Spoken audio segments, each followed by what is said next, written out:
En los últimos tiempos vemos cómo desde el Partido Morado no disimulan en su coqueteo constante con el PSOE.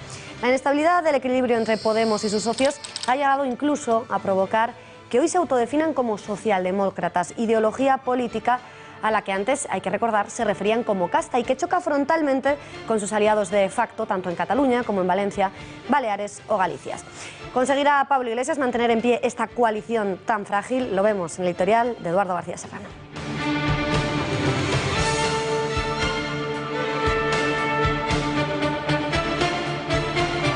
Buenas noches, Beatriz. Pues solo conseguirá mantener esa coalición trufada de separatistas, pancatalanistas, de comunistas y de anarquistas de calimocho y cóctel molotov, en la medida en que dé satisfacción a sus disolventes aspiraciones.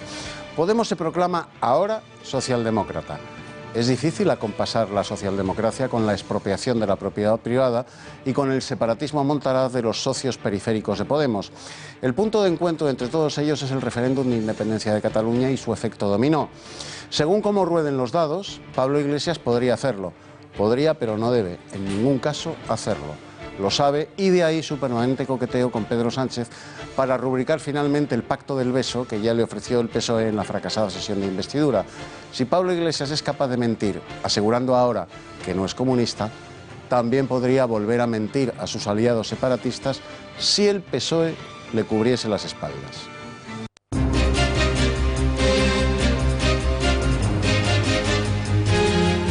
La crecida del Sena ha obligado a desalojar las obras de las plantas inferiores del Louvre y del Museo d'Orsay ante las lluvias torrenciales que desde principios de esta semana asolan París y que han provocado el desbordamiento del río, por lo que ambos museos han permanecido cerrados durante todo el día de hoy. Ni conocí ni cometí ninguna irregularidad. Con estas palabras, Francisco Granados, el supuesto cerebro de la trama púnica, ha rechazado las acusaciones que le imputa el último informe de la UCO. Nada, dice Granados, le gustaría más que hablar de esa trama para responder a las calumnias de los picadores de carne y vertederos de basura que llenan los espacios televisivos. En los años que he sido miembro de ese gobierno, ni he cometido, ni he amparado, ni he conocido ningún hecho de corrupción en la Comunidad de Madrid. Si queremos que el populismo no llegue al gobierno de España, la receta es la regeneración de España. Porque si seguimos haciéndolo todo igual y seguimos diciendo que todo va bien y seguimos sin entender las causas que dan alas a estos movimientos políticos, acabarán venciendo en las urnas. Con estas palabras, el líder de Ciudadanos ha pedido a los expresidentes del Gobierno, José María Aznar y Felipe González, evitar el ascenso de Podemos, que desde ese partido continúan en su cruzada de blanqueamiento y se desvinculan de nuevo de Venezuela, y que dicen en el Gobierno, afirman que es absolutamente lícito alertar en campaña del riesgo que entraña el populismo. Yo creo que a cada uno de los partidos le corresponde explicar lo que va a hacer y poner de manifiesto los riesgos que considera que pueden pasar en España si se cambian las políticas económicas. Yo creo que una campaña es fundamentalmente explicación. El presidente de la Generalitat, Carles Puigdemont, ha acusado a la CUP de destruir y desgarrar el mal llamado procés, tras el veto de los antisistema a los presupuestos y su negativa a retirar la enmienda a la totalidad, lo que aboca a Cataluña a unas nuevas elecciones. Formó gobierno, se hizo la investidura del señor Puigdemont de la manera que aconteció, pues yo creo que no hacía falta tener mucha imaginación para darse cuenta de la inestabilidad de dicho gobierno. Y en los deportes, Juanma Pérez Moya, muy buenas noches. Hoy con el apellido correcto. Tenemos una trágica noticia. Sí, hace apenas 3 horas, en torno a las 5 de la tarde, se confirmaba la muerte de Luis Salom, el piloto mallorquín, el piloto balear de Moto2. Ha sufrido un trágico accidente en Montmeló, en el circuito de Cataluña, en los segundos entrenamientos libres, y no ha podido recuperarse de las gravísimas heridas en el tiempo de deportes. Sabremos más de esta trágica noticia y también de una muy buena noticia, en este caso el triunfo en la semifinal de Roland Garros de Garbiñe Muguruza.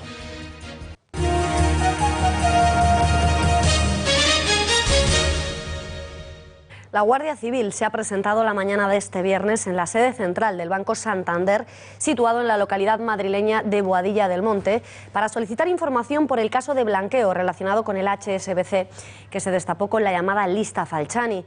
En un comunicado, la entidad ha señalado que ha recibido una petición de información sobre movimientos de determinadas cuentas entre entidades, sin especificar, eso sí, cuáles son, al tiempo que ha asegurado haber suministrado todos los datos disponibles y haberse comprometido a prestar toda la colaboración requerida por las autoridades.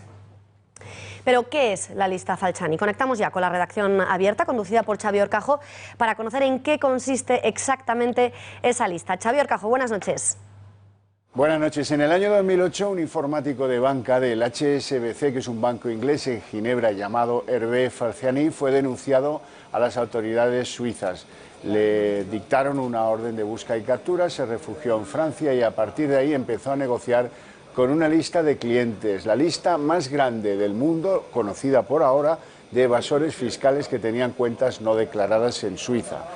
A partir de ahí empezó un largo tira y afloja de negociación con algún gobierno de te lo entregaré, pero quiero refugio político, hasta que vino a España. Hervé Falciani vino a España. De su lista de 130.000 presuntos evasores, había 659 que eran españoles. Uno de ellos, Emilio Botín, su familia. Bueno, la Audiencia Nacional le dio cobijo, le dio cobertura y al final le dejó aquí en libertad, eso sí, con el compromiso de colaborar con la justicia española.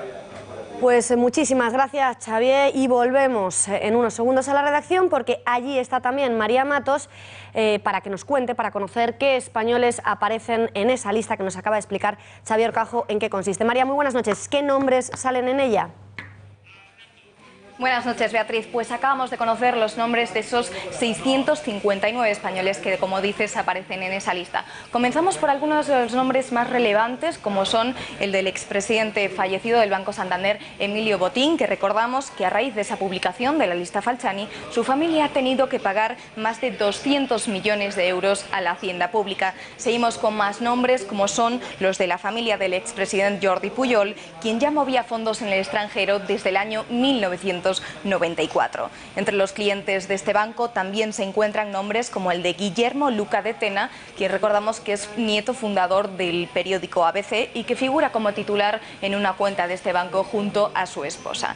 También aparecen nombres como el de Ramón López Vilas, quien fue exmagistrado del Tribunal Supremo, que estaba relacionado con dos cuentas en Suiza que acumulaban un total de 2,7 millones de dólares. También tenemos a Alfonso Goday, que fue es vicepresidente del Fútbol Club Barcelona, Juan Carlos Escotet, propietario del Banco Banesto, y también nombres como José Mestre y Arturo del Tiempo Marqués, ambos conocidos por ser encarcelados por tráfico de cocaína. Y por último, entre los nombres más destacados también tenemos a Jorge Trías, que fue exdiputado del Partido Popular.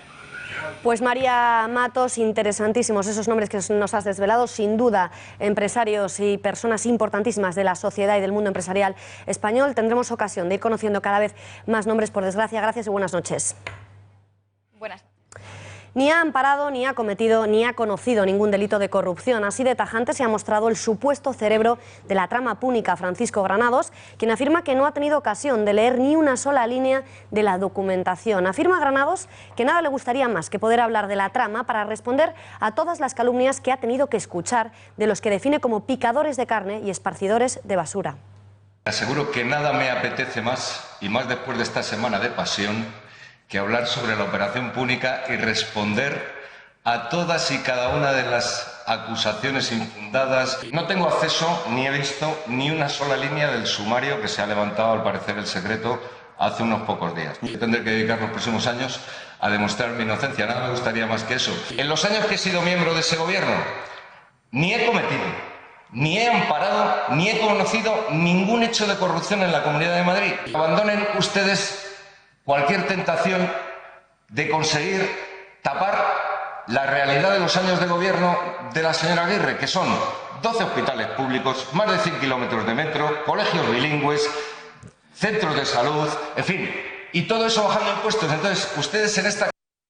Pues ya lo han visto, Granados insiste en su inocencia, pero el informe de la UCO, del que cada vez se conocen más detalles, es absolutamente demoledor. El exconsejero de Presidencia ocultó presuntamente 1,67 millones de euros en cuentas de Suiza, que abrió tan solo 16 días después de ser proclamado alcalde de Valdemoro, allá por 1999, y que tan solo 8 años después habría conseguido blanquear gracias a la ayuda de su socio David Marjaliza. Veamos qué más dice ese informe. Además de empezar a desviar dinero a Suiza tan solo 2 semanas después de acceder a la alcaldía, Granados y Marjaliza abrieron en 2005, cuando el primero ya era consejero, 2 cuentas subordinadas digitales para hacer compra-venta de acciones. Unas operaciones que les dieron importantes beneficios y para las que, según la UCO y las autoridades suizas, se sospecha que pudieron utilizar información privilegiada. La mujer de Granados también aparece en el documento. Nieves Alarcón compró cestas de Navidad en los años 2006 y 2007 para amigos y familiares por valor de 57.407 euros, gasto que pasó al ente público Arpegio, que en esos años presidía su marido y entonces consejero. Aún así, el pasaje que más llama la atención en el sumario es la grabación al número 2 de Granados, el ex viceconsejero de Presidencia Alejandro Halfter, cuando afirma que había que premiar a los que habían declarado a favor de su ex jefe con, textualmente, un bolquete de putas. La Fiscalía ha pedido la absolución de Leo Messi al entender que no hubo ánimo defraudatorio. Sin embargo, sí se mantiene la acusación sobre el padre del futbolista, Jorge Messi, a quien se solicita una pena que alcanza los 18 meses de prisión. La petición de absolver a Messi se produce en contra del criterio de la Abogacía del Estado, que da cero credibilidad al crack azulgrana. Considera ampliamente acreditado que el futbolista era plenamente consciente de que la trama de sociedades creada era con fines defraudatorios y llega incluso a describirle como un capo criminal de un entramado fiscal. Por muy profano que sea el delantero en impuestos, dice la Abogacía, esto lo entiende hasta un niño de 10 años. A Lionel Andrés Messi con un mafioso, pero lo mismo que el capo de una estructura criminal. En toda estructura criminal hay una graduación de escalones y en toda estructura criminal hay un reparto de roles. Y encima está el gerifalte, el mandamás. Y hoy también ha acudido a los juzgados el concejal del Ayuntamiento de Madrid, Guillermo Zapata, imputado por la ocupación del Patio Maravillas. Ante el juez, el edil ha asegurado haber abandonado la ocupación en cuanto se produjo la orden de desalojo y ha explicado que su labor era tan solo hacer una defensa política de las actividades que llevaba a cabo el centro. El abogado del dueño del inmueble, que reclamaba 18.000 euros a los imputados, ha retirado la acusación y se ha ausentado de la sala. Por su parte, Manuela Carmena ha asegurado que Zapata no ocultó su imputación, puesto que la desconocía, al tiempo que ha justificado las ocupaciones de inmuebles vacíos. Papeleras más grandes para que quepan más cosas, parques con mesas para hacer picnic o nuevas zonas de juego son algunas de las propuestas que han formulado a la alcaldesa Manuela Carmena los 61 pequeños concejales que hoy, en un pleno infantil, han revolucionado con sus ideas el Ayuntamiento de Madrid. El populismo ha encontrado su último filón mediático: utilizar la candidez de los niños para hacer política. Este viernes han sido los niños de la Cañada Real los que han intervenido en ese pleno para presentar sus propuestas de mejora del distrito. Ocurre después de que la última semana los más pequeños se convirtieran en los entrevistadores de los principales candidatos. ¿La presencia de los más pequeños en la vida política es legítima y positiva? ¿Debe escucharse a los más pequeños o, por el contrario, se trata de una utilización de los menores con claros fines electoralistas más propia de los regímenes totalitarios? Lo sometemos al criterio de nuestro cara a cara, hoy protagonizado por José Antonio Fuster y por Kiko Méndez Monasterio. José Antonio, empiezas tú. No, hombre, claro, quizá lo mejor sería pues ocultarle a los niños todo, no hablarles de política. Yo a mis hijos les hablo todos los días de política. ¿Por qué? Pues porque los quiero formados, porque quiero niños entendidos en la formación con espíritu crítico. No, mejor les ocultamos la política, no les dejamos salir a ningún lado, los tenemos encerrados en casa y que no les pase absolutamente nada, no sea que se vayan a ofender con algo. Pues sí, efectivamente, mejor dejarles en casa antes que acercarlos al debate político, sobre todo a este tipo de debate político. No existe un régimen totalitario en la historia cuyo líder no tenga una foto al lado de niños. ¿Y qué significa tener una foto al lado de niños? Absolutamente nada. Lo que sí que implica tener niños hablando en televisión sobre política es que realmente tenemos a alguien en esta humanidad que le interesa la política. Si los empezamos de verdad a ocultar, formación a los niños, estar en televisión es un paso importante, es algo que les va a formar muchísimo más que miles de barrios sésamos. No, en absoluto. Primero digo, por esta política. A esta política los niños cuanto más lejos mejor. Si hubiera profundidad, si hubiera algo de cultura, algo de verdadero valor entre los líderes políticos, a lo mejor habría que planteárselo. Pero se están utilizando única y exclusivamente como arma de propaganda para suavizar la imagen totalitaria de algunos líderes políticos. Sacad las manos de nuestros hijos. De los tuyos. De todos. De los míos.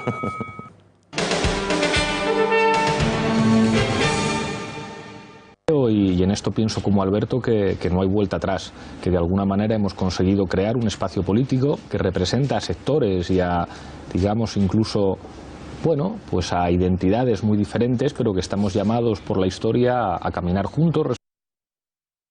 Ya lo han oído, la intención de Pablo Iglesias es que su sí a Izquierda Unida no sea hasta que la muerte les separe, pero casi. Así lo ha manifestado hoy al asegurar que la continuidad del pacto seguirá vigente tras las elecciones. Una alianza que para Cayo Lara ha sido posible debido a la excesiva generosidad de Garzón con Iglesias. Sin embargo, sí quiero resaltar y que se ponga con mayúsculas, si así lo consideráis, que Izquierda Unida ha sido generosa y más.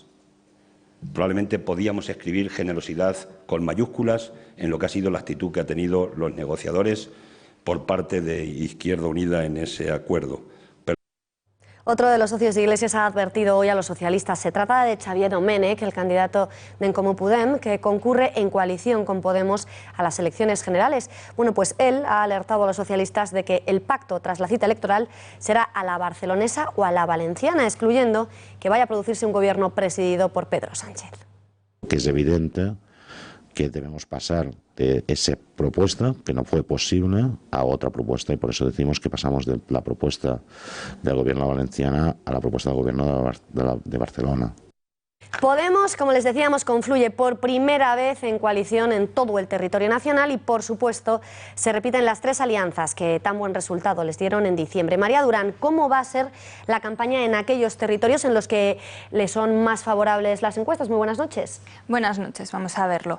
La más exitosa de esas confluencias que mencionabas, Barcelona en Comú, va a estar formada en esta ocasión por Podemos, Podem, la plataforma municipalista Barcelona en Comú, Iniciativa per Cataluña y Esquerra Unida.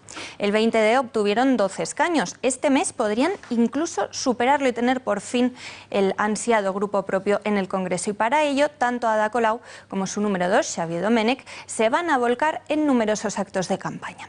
La unión a la valenciana entre Podemos y Compromís contará también con Esquerra Unida del País Valencià. Tuvieron 9 escaños y para mejorar este resultado ya hay previstos actos de la coalición en grandes ciudades como Valencia, Alicante, Elche, Castellón o Gandía, y las grandes estrellas aquí van a ser Mónica Oltra, Pablo Iglesias y Alberto Garzón. La gallega en Marea la conforman esta vez Podemos, Mareas, Anova y ahora también Esquerra Unida. Lograron 6 escaños y en esta campaña Iglesias no estará en Galicia, pero sí está previsto un gran acto con Errejón y Garzón en La Coruña el próximo domingo 19 de junio. En Baleares, las papeletas de Units Podem Més representarán a Podemos, Esquerra Unida y los nacionalistas de Més. La campaña no será una de las apuestas más fuertes de Podemos, ya que cada formación hará la suya de forma independiente, aunque eso sí con eventos diferenciados y algunos pocos en común. Sin embargo, participarán en algunos actos de forma conjunta, como la pegada de carteles, y aún así esperan lograr un diputado nacionalista. En el País Vasco, la candidatura Unidos Podemos la van a conformar solo Podemos y Ezker Anitza, la sucursal de Izquierda Unida. Dicen que van a realizar una campaña mixta, aunque sin ningún gran acto conjunto. En Navarra, Podemos e Izquierda Unida estarán también solos. Ambos llevan ya un año apoyando al gobierno de Uxue Barcos, pero ni harán campaña conjunta ni tampoco comparten locales. Y Andalucía, por último, sí va a vivir una afluencia de líderes ante la posibilidad de quedar por encima del Partido Socialista. Es su intención. Realizarán numerosos actos de forma conjunta. El líder de Izquierda Unida, Antonio Maillo, ya ha anunciado que asistirá a los que pueda y si no le sustituirá Toni Valero, su número 2, y además probablemente veremos también a la líder podemita Teresa Rodríguez. Pues ha quedado clarísimo. Muchísimas gracias, María Durán. Y desde esa formación siguen empeñados en alejarse del fantasma del populismo, tras negar sus vinculaciones con Irán o Venezuela y también su supuesta financiación por parte de ambos regímenes y cambiar la hoz y el martillo por las sonrisas y los corazones. Ahora parecen querer virar también ideológicamente. Pablo Echenique ha manifestado que Podemos está más cerca de la socialdemocracia que del comunismo. Ver para creer. Evidentemente estamos más cerca de la socialdemocracia que del comunismo. Es algo evidente, aunque uno intente sugerir lo contrario al hacer repetidamente y permanentemente la pregunta. ¿Y qué dicen los socialistas? Su portavoz parlamentario, Antonio Hernando, ha pedido a los morados no despreciar a la vieja socialdemocracia. Bueno, yo le quiero decir al señor Iglesias que esta vieja socialdemocracia, la que representa este partido, que tiene 137 años de historia, es la que le ha dado a este país sus mejores momentos. Esta vieja socialdemocracia, la que desprecia con esa prepotencia el señor Iglesias, es la que ha construido el estado del bienestar. Bueno, pues para conocer qué diferencias existen entre la socialdemocracia y el comunismo, nos acompaña ya en plató el economista Pol Victoria. Pol, muy buenas noches. Buenas noches. A ver, ¿por qué, qué diferencias principales políticas existen entre la socialdemocracia y el comunismo? Es una pregunta muy compleja para responderla en tan poco tiempo, pero vamos a intentar hacer un resumen muy rápido. Hay que definir qué es el comunismo. El comunismo, tal como lo expresa Karl Marx en 1848 en The Communist Manifesto, es la consecución final de la sociedad en la eliminación de todas las clases sociales y todas las desigualdades en todos los sentidos. Significa una igualdad absoluta en mediocridad, una igualdad absoluta en pobreza, una igualdad absoluta en esclavitud. Ahora, para llegar a ese comunismo, antes es necesario un socialismo. El socialismo es, después del capitalismo, que es la opresión de las clases burguesas a los pobres, es que los pobres se levanten contra las clases burguesas y haya una dictadura proletaria. Esa dictadura proletaria, tras esa, digamos, revancha, entonces finalizaría en la sociedad comunista. Ahora, ¿qué es la socialdemocracia? La diferencia es simplemente una cuestión de estrategia y de método. En 1898 hay una reunión en Bruselas de todos los grandes marxistas europeos y lo que hacen es establecer una estrategia. O llegamos por el socialismo revolucionario, sangriento, violento, o por la socialdemocracia, a través de una vía más pacífica, pero llegar al mismo fin, que es el comunismo, con lo cual la socialdemocracia es solamente la vía pacífica por la cual llegar al comunismo. ¿Y las diferencias económicas? Entre la socialdemocracia y el comunismo. Son básicamente de graduación. El comunismo, vamos a decir, es enemigo, niega la libertad de los mercados, y la socialdemocracia hoy en día pues desconfía de la libertad de los mercados. El comunismo es enemigo y niega la propiedad privada, y la socialdemocracia desconfía de la propiedad privada. El comunismo está contra los derechos individuales y la socialdemocracia desconfía de los derechos individuales. Es una diferencia de matiz y de graduación, pero son muy parecidos. Son hermano mayor y hermano menor. Y si son tan parecidos, Pol, ¿por qué ahora desde Podemos quieren desvincularse del comunismo y quieren acercarse a la socialdemocracia, que parece que tiene como mejor prensa, ¿no? Claro, es una cuestión de estrategia, igual que lo hicieron en 1898. Hoy en día la palabra comunista no llama a las grandes masas, ellos quieren gobernar a toda costa, y entonces es una palabra más bonita, socialdemocracia, que tiene una pinta más pacífica, y lo hacen como pura estrategia, pero sabemos que no es verdad, son comunistas. Son comunistas. ¿Y por qué son comunistas? ¿En qué basas, en qué sustentas esta afirmación? Porque ellos lo niegan. Ahora lo niegan, pero siempre lo han dicho. De hecho, bueno, es que yo recuerdo cuando yo era joven en la universidad, recuerdo en Ciencias Políticas a Pablo Iglesias, y me acuerdo que él se declaraba totalmente comunista, y de hecho mucho después de salir de facultad ha seguido diciendo en televisión que él es comunista, o sea, él es autodeclarado. Lo que pasa es que ahora pues se maquilla, pero es una cuestión de estrategia. Y los votantes, 5 millones de españoles votaron a Podemos en las últimas elecciones. Cierto. Los sondeos incluso le dan unas expectativas mejores de cara al 26 de junio. ¿Hay 5 millones de españoles que son comunistas o realmente no saben a lo que votan? Yo tengo muchos amigos y conocidos que son votantes de Podemos y no son comunistas. Lo que pasa es que están engañados porque Pablo Iglesias es un señor es un zorro, es muy inteligente, muy listo, un estratega, y entonces ha engañado a gran parte de sus votantes haciéndoles creer que él no es comunista, simplemente es antisistema, cuando realmente hace parte del sistema, y de hecho de la peor parte del sistema, y engaña a los demás para que voten por él. Pol, ya por último, que se nos acaba el tiempo. ¿La alianza con Izquierda Unida crees que beneficia o que perjudica a Podemos? Porque sí que es verdad que Izquierda Unida, sí que todos los españoles tienen claro lo que es la extrema izquierda. Al aliarse con ellos, en España ha estado siempre muy claro el techo que tenía la extrema izquierda, y era muy poquito.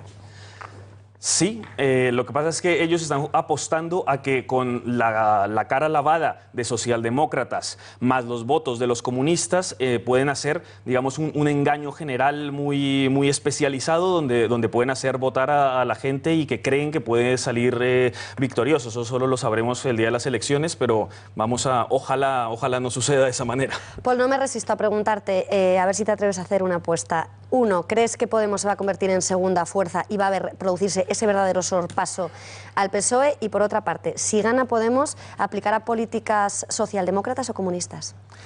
No me cabe duda de que si Podemos llega a ganar, aplicará políticas comunistas. No el primer día, pero a lo largo de 4 años irá aplicando políticas completamente de mama soviet y hará de España un país venezolano, ¿no? A la venezolana.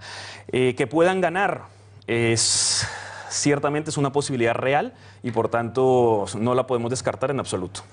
Pues señor Victoria, muchísimas gracias por habernos acompañado. Estupendo análisis, gracias y buenas noches. Gracias, adiós. En 6 meses no habrá nadie en España sin agua, luz o calefacción. A ello se ha comprometido el Partido Socialista, que también ha anunciado una renta básica como base de su plan para evitar la pobreza. ¿Y cómo piensan conseguirlo? Bueno, pues los socialistas aseguran que saben que podrán aplicar estas medidas porque tienen claro de dónde sacarlo. A través de una reforma fiscal, un impuesto a las grandes fortunas, otro impuesto de sociedades superior al 15% y persiguiendo el fraude. Frente a esta auténtica lacra, el Partido Socialista y Pedro Sánchez proponemos un plan de choque contra la pobreza. Para empezar, que 720.000 hogares tengan acceso a una renta social básica de 426 euros al mes. Que aumentemos la prestación por hijo a cargo. De Juego de Tronos han pasado a Heidi. Así valora Alfredo Pérez Rubalcaba el viraje ideológico y comunicativo sufrido por Podemos en los últimos meses. La intención de Iglesias es cargarse al PSOE, pero no lo van a conseguir. Así lo cree Pachi López. Porque el objetivo de Pablo Iglesias no es ganar a la derecha, es ganar al Partido Socialista y, si puede, eliminarlo. Y por lo tanto esa es la pinza que están queriendo hacer y que, como aquella, no va a conseguir el sorpaso ni va a conseguir que desaparezca el Partido Socialista. El PSOE evitará el sorpaso y se quedará en un empate técnico con Podemos y a tan solo 4 puntos del Partido Popular. Es lo que aseguran los sondeos internos que maneja Ferraz. Con una muestra de 1000 entrevistas, los socialistas afrontan optimistas esta campaña electoral porque el PSOE asume que Podemos le pisa los talones, pero siguen llevándole la delantera. Según esta encuesta, los socialistas subirían 1,7 puntos respecto a los resultados del pasado 20 de diciembre, pasando del 22,1% del voto al 23,8%. La coalición Unidos Podemos se quedaría en la tercera posición con un 22,4% de los votos, lo cual supone 2% menos que las pasadas elecciones. Respecto a las fuerzas de centro-derecha, el PP seguiría siendo la primera fuerza política con casi el 30% del voto, una caída, eso sí, de 8 décimas, mientras que Ciudadanos experimentaría un ascenso de 0,6 décimas. El sondeo no parece preocupar en demasía a la formación morada, que sigue en su blanqueo de imagen haciendo toda clase de promesas populistas, como la llevada a cabo hoy por su líder, por Pablo Iglesias, que ha insistido en asegurar que si llega al poder impondrá un impuesto progresivo a las rentas más altas. Al tiempo que deseamos bajar esos impuestos, pensamos que España tiene que aproximarse a la media europea en términos de presión fiscal para las grandes fortunas, que esa élite que está digamos, en la cúspide del poder económico sea solidaria también, se apriete el cinturón, y que no puede ser que solamente los trabajadores, las clases medias, la pequeña, la mediana empresa y los autónomos sean los que pagan impuestos. También esa minoría de privilegiados tiene que pagar impuestos. Plena campaña electoral, el Banco de España ha pedido nuevos ajustes, menos rigidez para bajar salarios, subir el IVA y proteger menos los contratos fijos. Entre las medidas sugeridas en su último informe se encuentran la de reducir la protección, como decíamos, de esos contratos fijos, nuevos ajustes de ingresos y gastos, mejorar la regulación de sectores como el eléctrico y liberalizar actividades como los transportes y los servicios profesionales y buscar nuevas vías para financiar las pensiones. El gobernador de España solicita fomentar los contratos indefinidos, pero evitar la que dice es excesiva protección, al advertir de que la tasa de paro sigue estando en un nivel absolutamente inaceptable. Eduardo, ¿pueden los españoles asumir esto que pide Luis María Linde? No deberían. No deberían, que tomen ejemplo de lo que están haciendo los trabajadores y los estudiantes en Francia. El gobernador del Banco de España, otrora rector de la política monetaria española, transferida a Ogaño al Banco Central Europeo, le acaba de echar agua al vino de garrafón electoral que nos vende el Partido Popular sobre la tímida recuperación económica, proclamando la popular propuesta consistente en rebajar aún más el precio del despido de los trabajadores españoles, que actualmente está en 20 días por año trabajado. La ideica del señor gobernador es que, siendo más barato poner de patitas en la calle a un trabajador, los empresarios contratarán más. Esperemos que se aplique el cuento y que cuando a él le den puerta renuncie a la multimillonaria indemnización por despido que a buen seguro tiene bien amarrada. A ver si así el Banco de España puede contratar más gente para aliviar el paro. Otra vuelta de tuerca más a las precarias condiciones de trabajo de los españoles, empresarios incluidos, eso es lo que propone el mascarón de proa de una institución como el Banco de España, cuyas funciones prácticas se han quedado reducidas a hacerle compañía arquitectónica a la Cibeles. Más trabajo, más precario, por menos sueldo y con una indemnización por despido que sea la escudilla de una limosna. Así quiere el INDE acabar con el paro. A los faraones de Egipto les funcionó tan bien que con esa fórmula de contratación laboral, construyeron las pirámides.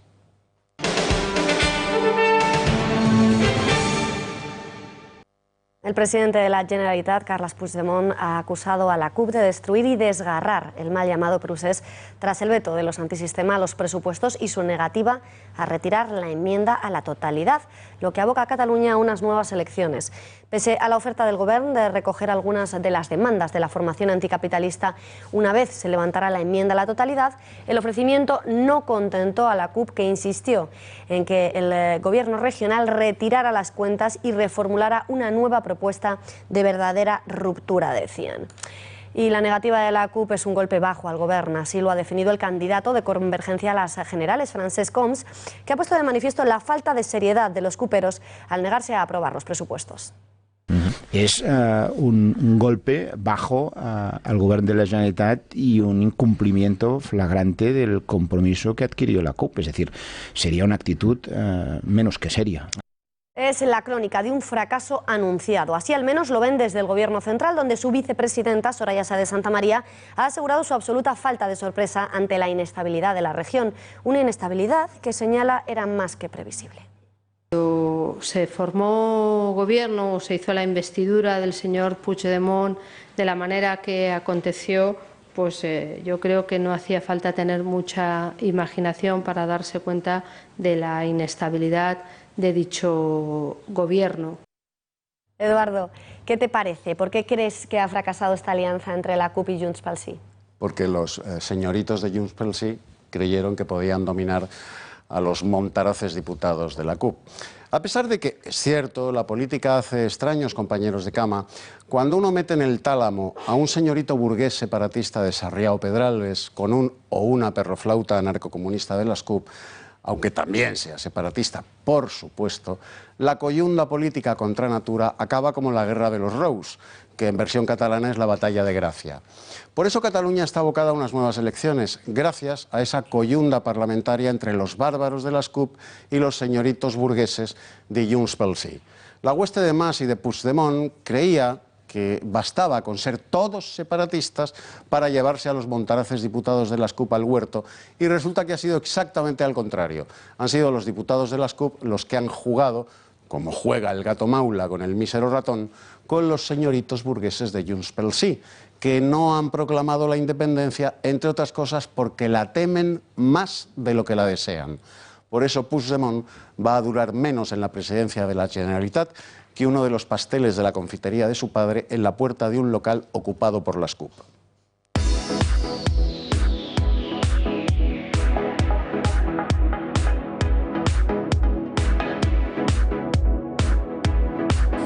Hoy viernes, tiempo para las tendencias y, cómo no, para mirar y echar un vistazo a la cartelera. María Durán, ¿de qué películas nos vas a hablar hoy? Pues mira, tenemos que contar otro videojuego que se transforma en película, es el caso de Warcraft. Me encantaría contarte de qué va, creo que de hombres contra orcos, pero no me lo sé muy bien, no he jugado nunca, tengo que confesar. Tenemos una comedia española con bastante buena pinta, Nuestros amantes, que sabes que no soy yo muy fan del cine español en general, pero bueno, con esta hay que serlo, María, hay iría a verla contigo. contigo, Hay que reconozco. Y luego tengo dos que creo que te pueden gustar. A ver. Que contarte. A ver si Idol veo. cuenta la historia de un niño de Gaza que va a un concurso, pues ya sabes a qué tipo de concursos nos estamos refiriendo por el nombre, de canción. Es un poco, para mi gusto, ahora me dirás qué te parece, Slumdog Millionaire, ese tipo de historia Me encanta, preciosa. me apetece mucho. Te va a gustar. Y tenemos una historia de madres e hijas protagonizada por Susan Sarandon que se llama Una madre imperfecta. Los héroes del Warcraft llegan al cine. Más de 100 millones de usuarios avalan el éxito del videojuego que traslada a la gran pantalla la lucha entre orcos y humanos. Una película dirigida por Duncan Jones, hijo del recientemente fallecido David Bowie. Eduardo Noriega y Michelle Jenner protagonizan Nuestros amantes. Amaya Salamanca y Gabino Diego completan el reparto de esta comedia romántica de Miguel Ángel Lamata. Terror inspirado en hechos reales en Acantilado. Elena Taberna se basa en la novela de Lucía Echevarría, El contenido del silencio, para confeccionar esta película que cuenta con nombres como Daniel Grao, Goya Toledo y Juana Acosta. También basada en hechos reales es la sorprendente historia de superación del palestino Mohamed Asaf en Idol. La película repasa la vida de un joven de Gaza que sueña con ser cantante y participa en un conocido concurso de talentos. 3 premios César del cine francés, mejor película, guión adaptado y actriz revelación, avalan a Fátima. Rodada en solo 34 días, narra la historia de una inmigrante musulmana que en suelo francés tiene que multiplicar los trabajos para pagar los estudios de sus hijas. Susan Sarandon encarna a otro tipo de maternidad. Marnie, viuda reciente, se traslada a Los Ángeles para vivir más cerca de su hija, en Una madre imperfecta. ¿Cómo se hace un selfie? Y para los más pequeños, la cinta animada El reino de los monos, que reinventa la historia de la evolución a través de Edward, un joven hombre mono. Completan los estrenos de esta semana Francofonía, la historia de cómo nazis y franceses se unieron para salvar la colección de pinturas del Louvre. Las mil y una noches, una serie de historias basadas en la crisis de Portugal. Y el documental McQueen, de Man and Le Mans, que repasa la grabación de Le Mans en 1971 por parte de Steve McQueen, un apasionado por la competición automovilística.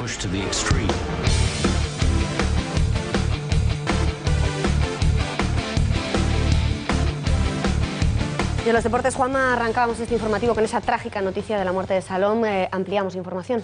Sí, es una pena tener que dar noticias como esta, que nadie quiere escuchar, nadie quiere decir. La trágica muerte del piloto de 24 años, le quedaba muy poquito tiempo para cumplir 25. Luis Salom, le estamos viendo en pantalla, mallorquín, balear, piloto de Moto2, ha sufrido un trágico accidente en los segundos entrenamientos libres del circuito de Montmeló. Hay imágenes del accidente, nosotros hemos preferido no mostrarlas. No se sabe todavía si ha sufrido un desvanecimiento o si ha habido una avería mecánica, pero lo cierto es que en una curva de derechas ha salido proyectado haciendo un recto, la moto ha chocado contra las protecciones y él ha impactado contra su propia moto, muriendo. A pesar de que el helicóptero ha descendido hasta la propia pista, no ha podido hacer nada por su vida, ha sido trasladado a un hospital cerca del circuito de Montmeló, donde finalmente ha fallecido en punto pelota. Hablaremos en apenas unos minutos de este trágico suceso y desde aquí, desde el informativo de Intereconomía, descanse en paz para el piloto mallorquín.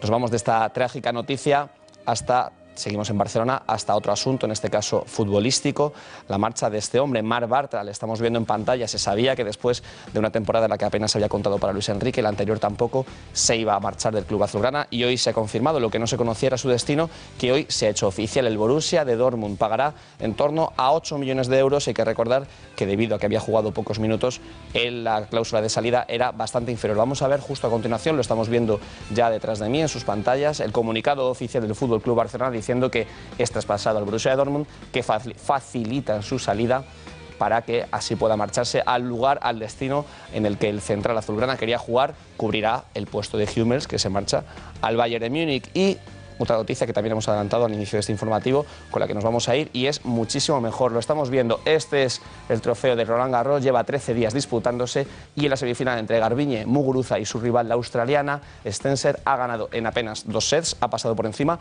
la tenista vasca a la tenista australiana, 6-2 y 6-4, para colarse en la final, donde se enfrentará a Serena Williams. Siempre se ha dicho que Muguruza es una gran tenista, pero que tiene problemas para concentrarse en las grandes finales. De eso precisamente ha hablado en la rueda de prensa después de este partido. Well, I've learned a lot how to control my emotions. I think it's very important because sometimes it's not good to show them or not controlling them. In a tournament like this, you gotta be very focused. It's very long, and even longer with this kind of weather that you have to wait a lot.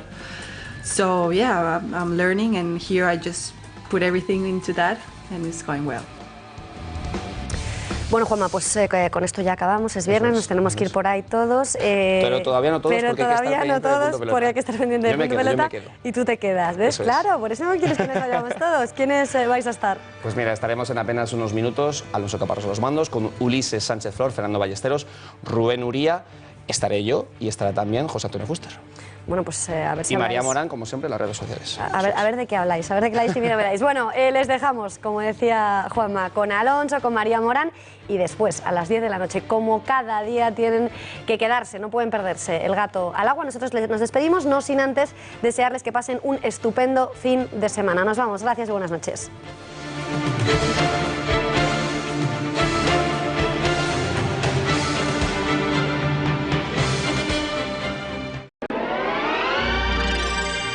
Volvemos en 3 minutos. Fue un gol que significó hacer realidad una de mis ilusiones de niño, y cuando logras algo tan grande, siempre te acuerdas de las personas que estuvieron ahí, dándome su confianza. En CaixaBank creemos que dar crédito es dar confianza. Por eso podrás disponer de un préstamo al momento para financiar tus ilusiones. CaixaBank, tú eres la estrella. Estoy pensando en alquilar mi vivienda, pero me da tanto miedo. ¿Y si no me pagan? ¿Y si se retrasan los pagos? ¿Y si me destrozan la vivienda? Si hubiera algún gestor que me pagara las rentas en lugar del inquilino despreocupándome de todo... Somos la única empresa del mercado cuyo grado de implicación en la gestión del alquiler llega hasta el punto de pagar directamente y sin ningún retraso a los propietarios las rentas de los inquilinos a los que seleccionamos. Agencia negociadora del alquiler, el alquiler sin riesgos. Si al mejor jamón cocido le ponemos música y una familia, ¿qué tenemos? Un anuncio. Si a ese anuncio le quitamos la familia y la música, ¿qué nos queda? El mejor jamón cocido.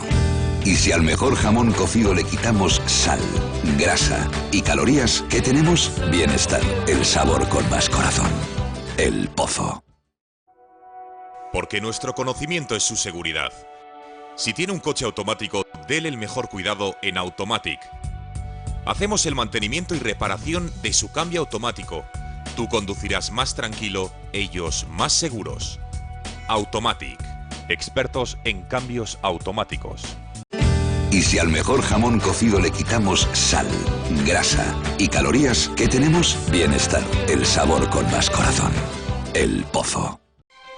En algún momento de su vida usted va a necesitar un abogado. Divorcios, herencias, hipotecas, compraventas, alquileres, despidos, crisis de empresas, pensiones de cualquier clase, problemas con el banco, cuestiones penales, accidentes, seguros, impuestos. Podemos ayudarle a resolver todos estos asuntos. Ante cualquier contratiempo legal, ahí está Miguel Durán y su equipo para ayudarle con su larga experiencia y con el mejor trato humano posible, el que usted merece. No lo dude, si tiene problemas legales o va a hacer algún negocio jurídico, acuda a nosotros y le ayudaremos. Su problema lo hacemos nuestro y lo resolvemos. Cada uno hace con sus votos lo que estima oportuno y conveniente, otros procuramos respetar.